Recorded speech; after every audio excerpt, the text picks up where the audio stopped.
নমস্কার, আমি সন্দীপ কুমার চন্দ্র। আমার আজকের লেখা কবিতা গোপনীয় বাঘবন্দি খেলা।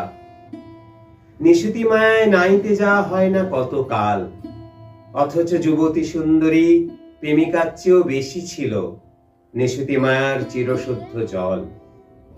পরিযায়ী, মনে আছে সেই সব জ্যোৎস্না রাত্রির?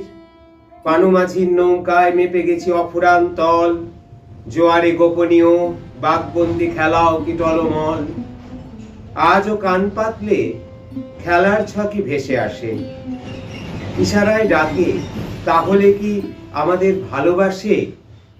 প্রিয় নিশুতি মায়ার জল আয়নায় প্রতিফলিত, ফেলে আসা অতীতের গ্রীষ্ম, বর্ষা, বসন্ত, শীত। এখন শুধু মনে হয় সব কিছু ছেড়ে ছুড়ে চলে যায়। নিশুতি মায়া ও পরিযায়ীকে যদি একসঙ্গে পাই। নমস্কার।